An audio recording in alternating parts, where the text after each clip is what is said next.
Hey everyone, this is George Couros, and welcome back to another monthly edition of the Best of the Innovators Mindset podcast for the month of March 2024. And what I wanted to do this month, before we get to the amazing guests that I've had and some of their brilliant insights, is just share a little bit from my recent newsletter, because I know it's a time right now where people are actually looking for maybe a new job, whether it's in education, whether it's outside of education. So I actually just wrote a short email newsletter. You can actually see the newsletter in the description down below, or you can subscribe to it. And every Saturday I do three, what I call a three things email. So I just share three kind of random thoughts that have to do with education, have to do with life, have to do with leadership. But I wanted to share this with you all because I know how hard it was to find a new job and how hard it was sometimes to be in a job that I hated. And I'll talk more about that in a second. But just for the people out there, and whether you're actually looking for a job or you're someone who hires people, I think this is going to be helpful to you. And maybe not right now, because maybe you love what you do. And if you love what you do, that's awesome. But for those who are looking, this might be helpful. So I just want to share this with you really quick. Some of the insights that I shared in this week's newsletter is just to kind of recap and hopefully help someone out there. And so the three tips I have, the first one I'm going to talk about real quick is create a resume application that is aligned with the job or career you want, not the one you currently have. And what I wanted to share about that, when I was applying for a leadership position, when I was in the role of a teacher, my mentor, Kelly Wilkins, who I absolutely love, who is basically the inspiration for my new book that's coming out very soon called What Makes a Great Principal, because she was an incredible principal and she totally not only changed my career, but my life. She really encouraged me to apply for a leadership position. I hope she liked me, and that's why, not because she wanted to get rid of me, but she gave me that advice about like aligning the resume or the cover letter to the job you're aspiring to actually be a part of. And so that insight, basically, where I was at the time, Alberta, Canada, they had what was called the Alberta Leadership Standard. Now, they also had what's called the Alberta Teaching Quality Standard. And so there was like 11 or 13 or whatever standards that teachers were expected to meet. But I was currently a teacher and I wanted to go into leadership. So she made me look up those leadership standards. And basically, I think there was at the time 5 or 7 standards. It's one or the other. And I looked at those standards and she said, basically what you want to do is show how you're meeting those standards right now in the role of a teacher. And the thing that I've always suggested is that leadership is not a position that's given to you. It's basically a viewpoint others have that you've earned based on how you model, what you actually do. There's a difference between a leader and an administrator. Some of the best teachers are incredible leaders and some administrators are terrible leaders. So basically, when I created the resume, went through it, I looked at those leadership standards, and I basically said, I'm already meeting your standards from the role of a teacher. And so why that's so important is basically you are telling people you are totally a sure thing. And I think that was what Kelly was getting to me, and it really helped me. And it's always advice that I pass on to others.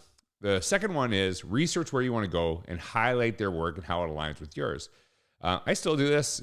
People ask me to join them for events, to come speak to their groups.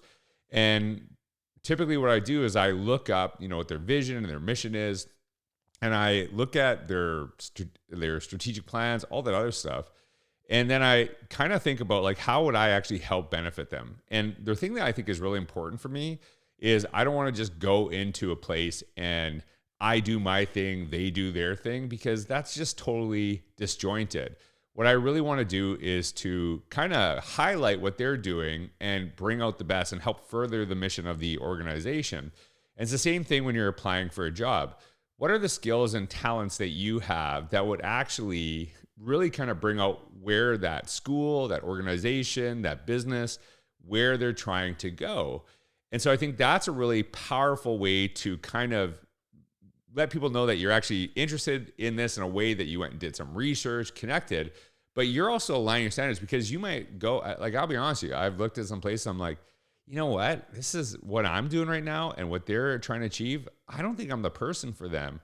But I think what's powerful is that I would say to them, hey, I don't think I'm the right person, but I do know someone who's great at this work. and sharing that. And I will tell you, I know that sounds like, wow, why would you give that opportunity up?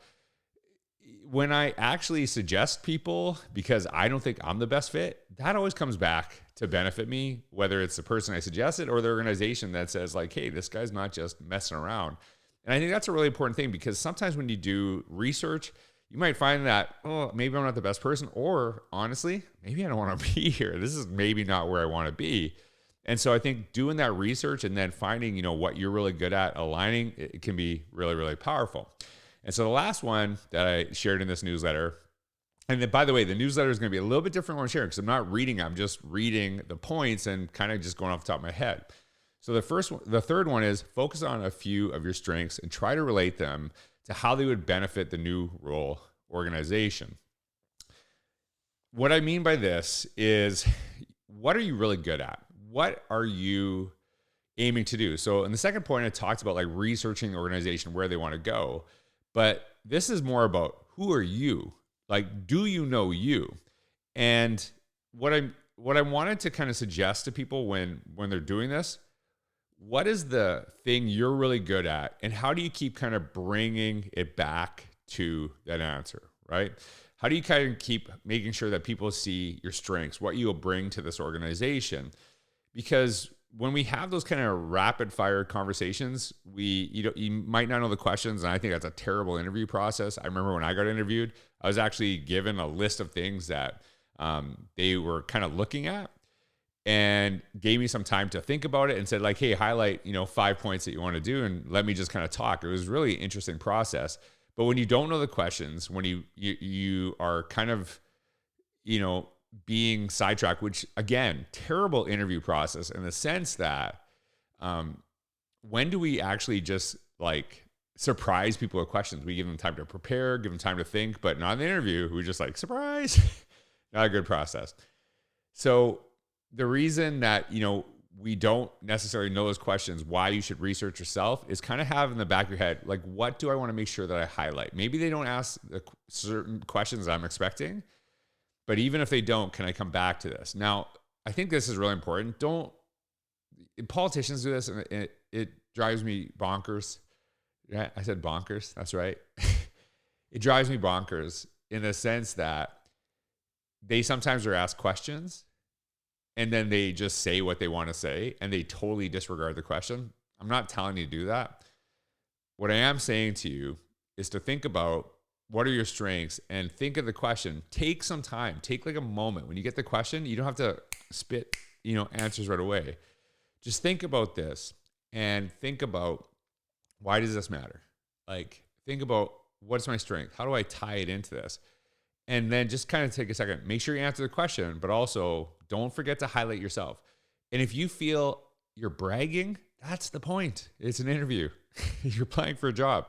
You don't say, oh, I'd really suck. That's probably not a good process. Think about the things you're really good at and make sure you tie it back to that. So I want to share those. Ideas with you, but I also just want to give you like 1 or 2 minutes just to talk about, if you're thinking about applying for a job. So I'm going to talk about that in 1 second. Here's something to consider.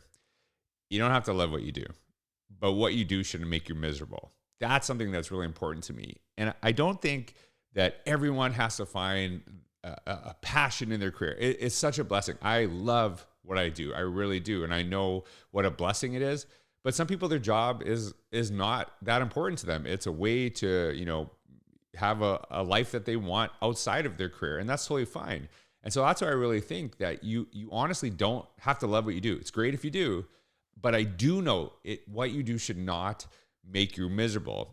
And this is why I shared 3 tips on getting a new job. It wasn't because I was just thinking about people who are currently applying, but people that feel a little stuck, and maybe pushing them to think, hey, maybe I should leave. And it's interesting because a lot of people feel so much guilt about leaving their organizations or leaving their schools, but they don't necessarily feel guilt about what they're losing in themselves or their mood and how it affects others when they come home from a job that they despise and from a place that they're not really happy. And I'm not saying the place is wrong or anything. Maybe it is. I don't know. Maybe it's just not a good fit. And that guilt at, like if we leave, what will happen? And I remember seeing this tweet, and I don't know where it came from. I just want you to know it's not mine. but somebody posted like Nick Saban, and whether you like him or not, he was the head coach of Alabama. He's probably considered one of the best, if not the best, college coaches of all time. And he recently retired. Within basically a day and a half, they replaced him. They got someone new right away. And we feel like, what will this place do? Every organization has moved on from people, and they get new people. And so don't worry so much about what that will do to your organization if it's hurting yourself, if it's hurting your friends, if it's hurting your family by what you're actually doing there. Being open to a change is really important, because honestly, life is way too short to be at a place where you don't feel valued. Not that you aren't valued, maybe you are, but if you don't feel it, then it doesn't really matter. And when you find that new job, and this is something that I've really embraced, every new opportunity is a way to create a better version of yourself. Like I said earlier, you don't have to love what you do, but what you do should make you miserable. So if you feel miserable, maybe this is a sign that maybe you should start looking for something new. It's not always the worst thing. And I'll tell you from personal experience, it made all the difference in my life. So I want to share that with you. I hope that it helped you in some way. And if it didn't, maybe it can help someone you know. So please consider sharing this. But even if this wasn't good advice, I promise you, you will hear some great advice from amazing guests from this past month on the Innovators Mindset podcast.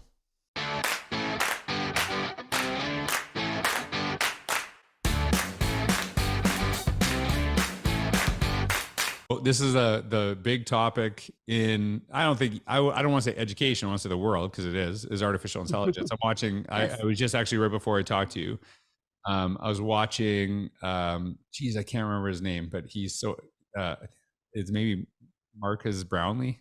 I can't remember his name, but he is like, he's a YouTuber that talks about tech trends, and I've seen it before, but like when I like to hear what he has to say about it, was how basically you can make like stock footage your own. There's the new thing from OpenAI, where they're basically, you can just say, make this scene, and it's totally human. And if you look for it, you can actually see it's not real. But like, if you weren't looking for it, you wouldn't know. Right. So what do you see kind of like in this time where we have all this stuff with artificial intelligence? And the thing he kept saying over and over again is that, and I've said this too, this is the worst it's going to be from this day forward. It only gets better. So like, how do you kind of get people focusing on the stuff that's coming with artificial intelligence, the stuff that's already here, but also focus on ensuring kids have the ability to create? Yes. I do think that it is, like you're saying, it's such a huge topic right now. I actually did present at ISTE last summer and at FETC, and at GAETC about AI and using it for creative purposes. And I'm doing another one this summer at ISTE, just a little plug. If anybody's going to be there, you definitely could come. But it's more for our younger students and how I feel like should be introduced to them.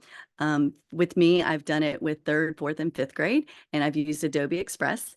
And I really used it as a way to talk to them about it, because on the first day before we had done anything with it, and I had honestly not even mentioned it before that day, even though months before I was planning for a presentation, I just said, hey, I'm just curious. Let's just have a discussion in the room. Raise your hand if you know about AI. Every hand went up. And I said, okay, let's just talk about, what do you know? Like, what do you think it is? What are you positive that it is? What are you unsure that it is?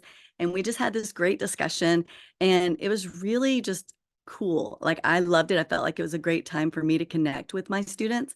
And then we went on to look at a very simple project. We basically asked the AI inside of Adobe Express to create like a character, but it was like a mashup of 2 other things. So like, you would say, I would like a unicorn and a cow, and see what it came out with. And then we would add in other adjectives, that is singing and has headphones on and has pink hair or whatever. So it was really fun. The kids had a great time. But when I showed them the demonstration, I put in something, and when it popped up, I would say, now, friends, I know that AI is, some of y'all said, like, it's the smartest thing in the whole wide world. And I said, and I see what you're talking about. I said, but your brain as a human and as a student is always going to be able to decipher and understand things more than the AI. Mm. And I would say, because a lot of times I ask the kids before I'm typing in what we want, and somebody said, it's like a name of a dance, like, oh, I knew it, gritty. Yeah, That's like a name of a dance. They gritty. said like the unicorn cow doing the gritty, and I was like, okay, so let's talk about this before I push enter. Is AI as a computer going to understand what the gritty is? I said, because for me, I knew because y'all talk about that kind of stuff, but Right, my mom, who's 83, would not know what the right, gritty is. And I said, so, or my dad, rather, either one of them.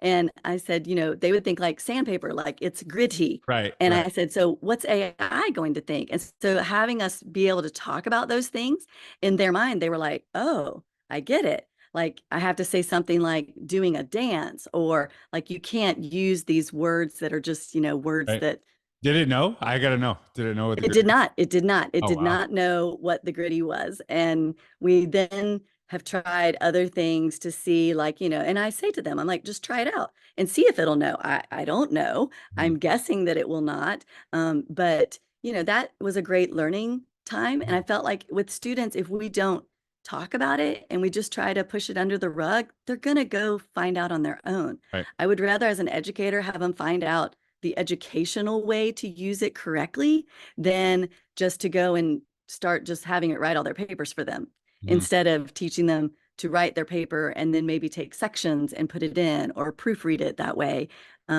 So we've had a lot of discussion before we ever started using it.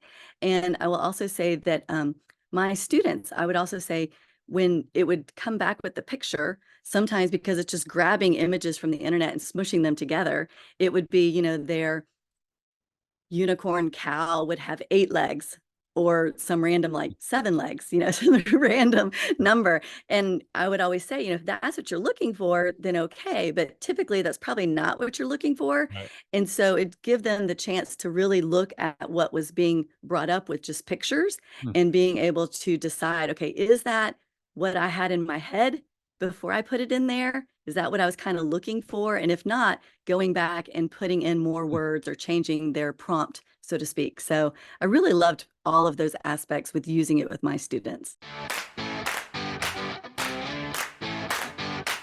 How could this actually improve learning in schools? Like, how do you see that as being beneficial?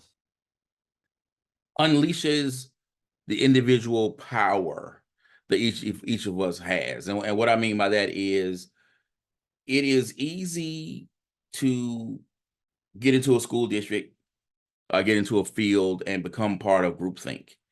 Hmm. And and you're like, this is how things have always been done. I'm just doing this. I'm going with the flow. I'm not here to rock the boat, or not even think that it can be done any differently, any better.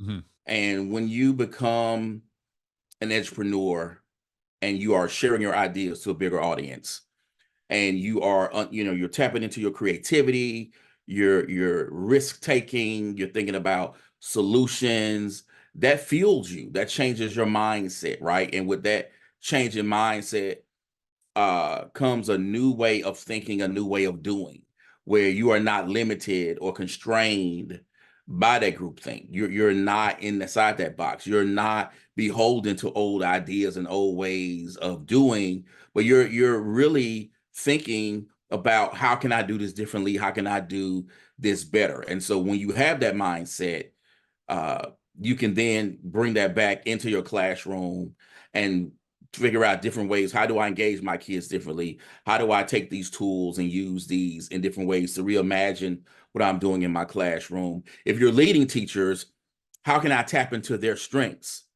so Hmm. that they themselves, right, are Right. thinking out the box, and they're no longer afraid to make a mistake. They're no longer afraid to think differently, to be creative, to put themselves out there. And so this is where I think having that entrepreneurial mindset really comes into play, to where teachers are free, right? It frees them from thinking, I have to do it this way, but you don't.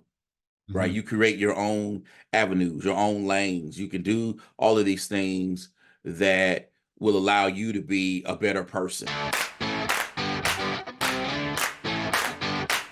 One of the things we talked about, and full disclosure, I was asking you like, hey, what are you interested in? What do you like talking about? And you said the idea of, being professionally irreverent. And I was like, I don't know what that means. And so just like teach my 7-year-old daughter, Clea, I was like, what does irreverent mean? So I actually thought you were going to say professionally irrelevant. I was like, I know what irrelevant means.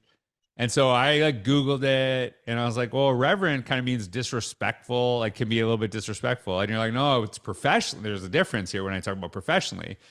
So first of all, I think one of the things that's really important, I think when we say buzzwords in education, I believe words become buzzwords when we say them without actually like articulating what they clearly mean, right? And sometimes people just say words over and over and over again because they think it's the word they should be saying. But then if you say to them, what does that even mean?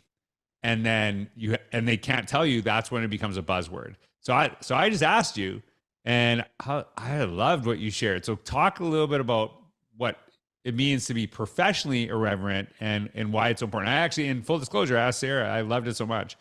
I'm going to ask her some questions and hopefully I get to post on my blog sooner than later, because I just think it's what you shared is so connected to innovation. And I will say this, I'm like, I do that. I do what you said, but I've never actually had the term for it. And it really made a lot of sense to me. So if you can just share professionally irreverent, why that really matters.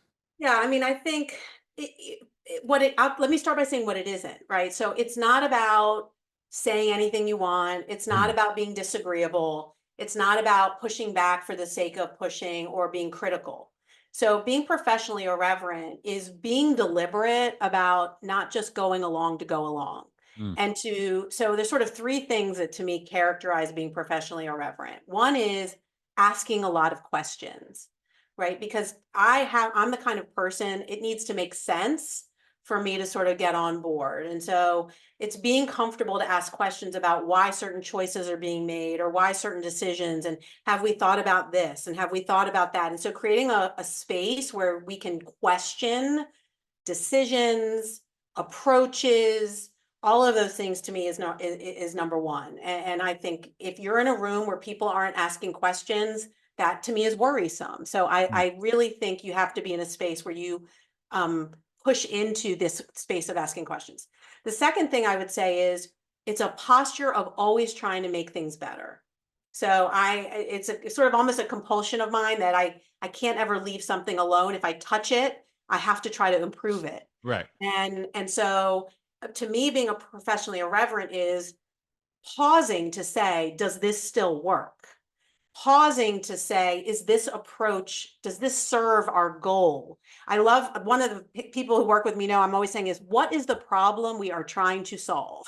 Yeah. Is this the approach that does it? So the second thing is really also trying to improve. And the third thing I think about being irreverent is figuring out what the people in positions of authority, and whatever that means for you, whether it's supervisory authority or hierarchy or whatever it is, like figuring out what motivates them and approaching issues from their interest base, right? So if you're someone who says, oh, I can't do all these things with my boss, or my organization doesn't have a tolerance for this, I'd say, well, what is it that they're after? Because if they're motivated by excellence, if they're motivated by innovation, if they're motivated by accolades, then you have to figure out a way to sort of be irreverent in a professional way to show them how doing something maybe just a little bit differently or asking these questions might get at what they're really after ultimately overall. So, I mean, I could talk about this, go on and on, but I think it's making sure you are in a space where you have a positive supposition about the other person, that you are not against the work, but you are against the idea of just going along without sort of autopsying something and really looking closely at whether or not it works and makes sense. So I'm listening to you explain this, and here I'm going to tell you, I'm going to like snip this out. This is going to be like a little clip on YouTube.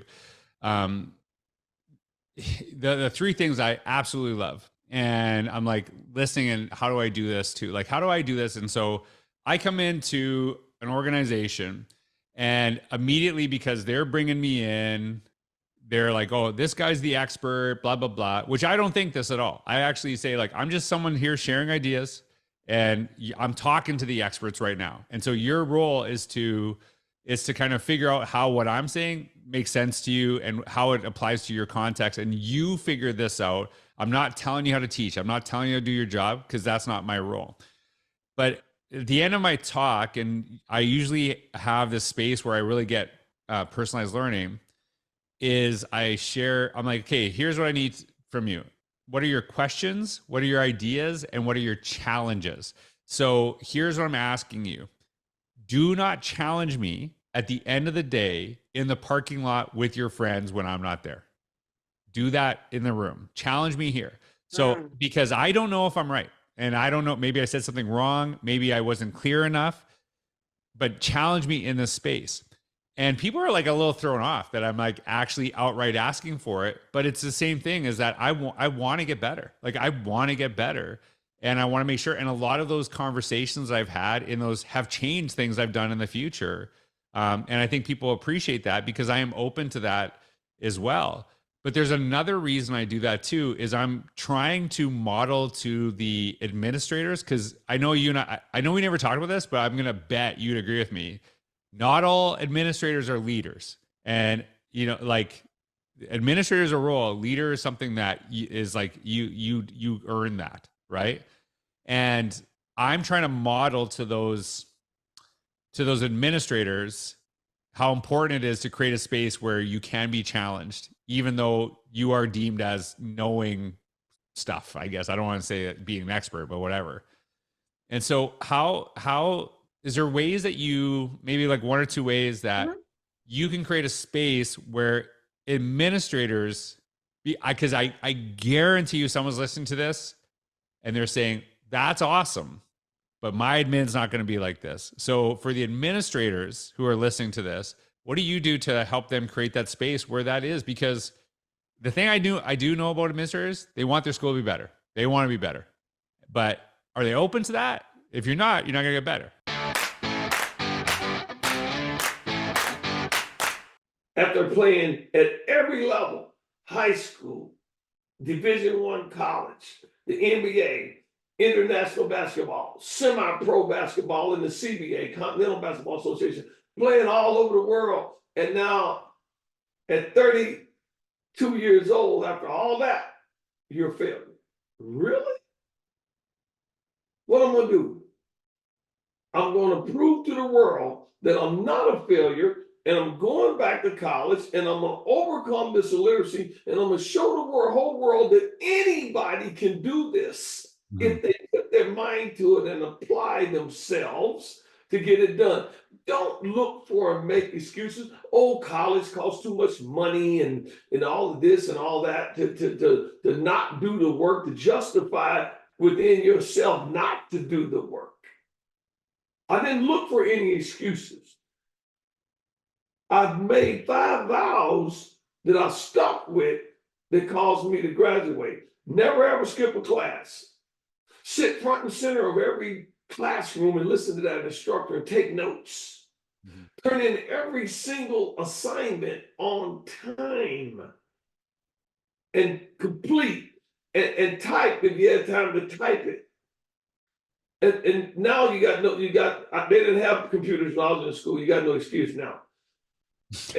And number 3, take every test in every single class on time with the rest of the class. Don't take makeup tests. It's going to be harder to pass the test. You only get 3 tests per semester in each class. You screw up one of them and you're making a D or a C at a minimum. You ain't gonna make no A and B. And then the 5th and final thing, never ever leave that university campus until you got that degree high in the air, you're holding it and you're showing it to the world. I did it. The principal's journey, navigating the path to school of leadership. Tell me, like, two things that, have maybe resonate with readers that you see as like really connecting, because this book is something I think is, first of all, I think it's unique. I don't know of a book which is wonderful, right? Because, there's a lot of things you just don't know as you're going into that role, and you can, you kind of are like immersed in it all of a sudden, and you feel like I don't know what's going on. And so I love that you kind of are building people up to that. So like, what has resonated with the people that have read it, that have connected? Like, what do you think stands out to them? Yeah, so I think in reading the reviews, I think that people like the fact that it's step by step. I Yeah. really tried to tell a story. As I was going through my career, I included like checkpoints and important things that I've learned along the way. So there's a lot of personalization there.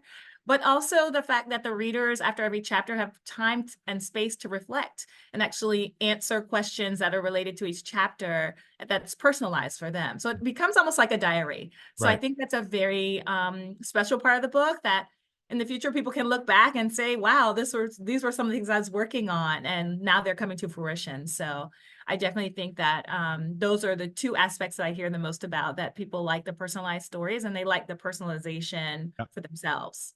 Yeah, I think that's a really important aspect, because your journey is your journey, and there's things I can learn from it. But going to a totally different school, like as someone who spent the majority of his life in Canada, probably being where I was in Canada versus where you are in Maryland is very different. So there's things I could pick up from you, but ultimately in this. Like, I don't know if you've ever picked up Innovator's Mindset. The whole premise of the Innovator's Mindset is like, what do you do with what you know? Don't just say like, hey, Dr. Rachel says this, so I'm going to do this, right? Right. You have to kind of still know your community. You have to kind of know where you're at and where you grow. The thing that I thought about when you're explaining your book is, and I always default, because she is the best leader I ever had. Her name's Kelly Wilkins. When I applied for my first principalship, I asked her about my resume and how it should look to apply for this. And she said, go find the leadership standards of the district, which she was actually, the superintendent of, and and then show how you're meeting the standards as a teacher already. So you're like, hey, I'm already what you expect of principals. I'm already doing this in my current role. So like the way I always Great advice.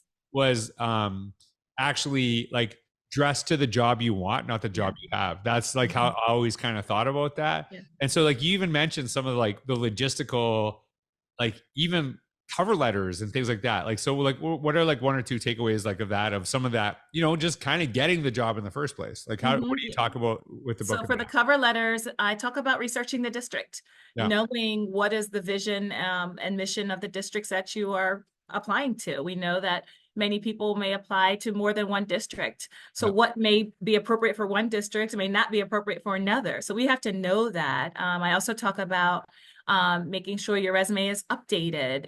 What happens over time is we have all these experiences, but if we're not regularly updating them, we forget about things, and there's probably important things that we're leaving off. So I know for myself, whenever I have a new experience, I take 2 minutes, I open up the resume, I add a bullet point, and then I post date it the date of, and then that's it. So I never am like, your resume has to be ready.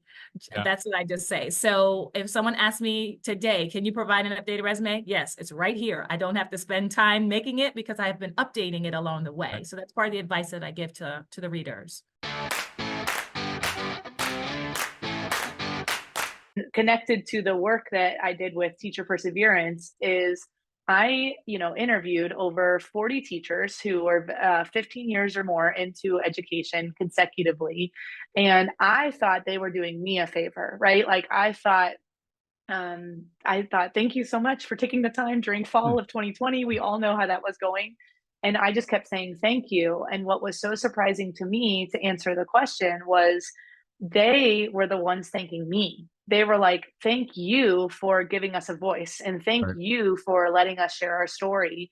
And I didn't expect that, because one of the things that came out of it, so there's 4 themes that came out of their interviews, and they are higher calling, community, the only option, and contextual joy.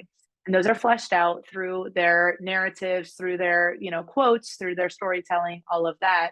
But higher calling is one of them. And I think, to the point of toxic positivity, higher calling can have that duality feeling of, yes, it's great. I have a higher calling. I have a groundedness in whatever, like spiritual or faith or anything, of like why I'm doing this, just some sort of purpose.